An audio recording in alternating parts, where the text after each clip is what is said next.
महंगाई चरम पर है, बेरोजगारी ने लोगों का हाल बेहाल कर दिया है। देश में कोयला संकट की खबरें सामने आ रही हैं। पेट्रोल, गैस और डीजल की कीमतें आसमान छू रही हैं। मगर बुनियादी मुद्दों से लोगों का ध्यान हटाने के लिए भाजपा ज्ञानवापी का मुद्दा उठा रही है।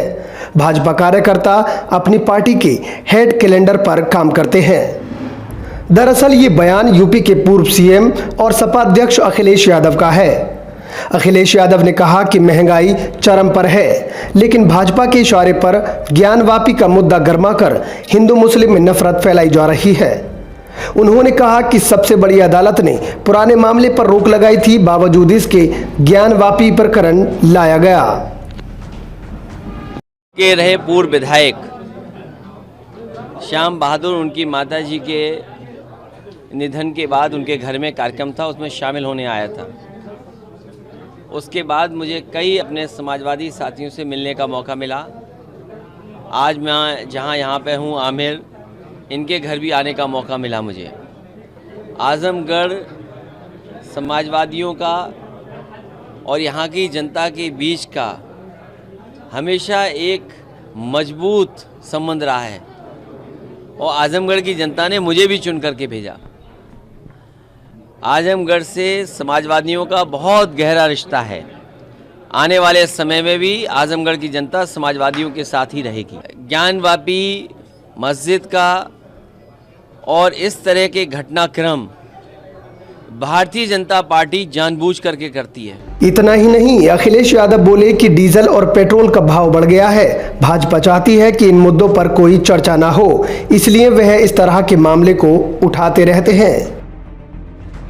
पेट्रोल महंगा है, आपका आटा महंगा हो गया, चीनी महंगी है, दाल महंगी है, अगर आप घर बनाना चाहेंगे सरिया महंगी, सीमेंट महंगा और हर चीज़ महंगी होती चली जा रही है। जिस समय हम और आप इस बहस को देख रहे थे, पता नहीं देश की कौन सी चीज़ बिक रही थी, किसको खरीदने के लिए आगे किया जा रहा था। अखिलेश ने दावा किया कि भाजपा गरीबों का हक मार रही है। गेहूं खरीदते समय भाव दूसरा था, अब दूसरा हो गया है। उन्होंने आरोप लगाया कि चुनाव के समय सभी को मुफ्त राशन दिया गया और अब राशन की कीमत जनता से वसूल करेंगे।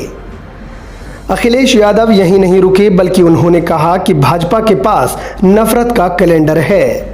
अखिलेश आगे कहते हैं कि पीएम दावा करते हैं कि ताजमहल से प्रति वर्ष 1 ट्रिलियन की इनकम हो सकती है, वहीं भाजपा के लोग ताजमहल खोदने की बात करते हैं। जब कभी ऐसी चीजें दिखाई जाएंगी ज्यादा, याद रखना कुछ न कुछ देश की बड़ी चीज बिक रही होगी।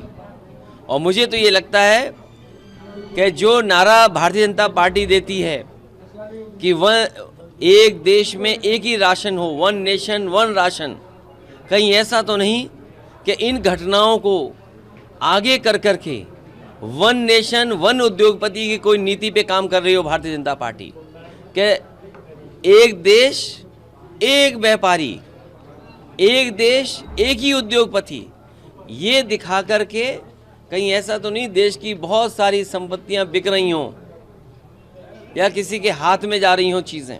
भारतीय जनता पार्टी को याद करना चाहिए, उन्हीं के प्रधानमंत्री वहाँ गए थे आगरा में, और आगरा की जनता, आगरा के टूरिज्म सेक्टर के लोगों को ये भरोसा दिला के आए थे कि $1 ट्रिलियन की इकोनॉमी केवल ताजमहल से हो सकती है।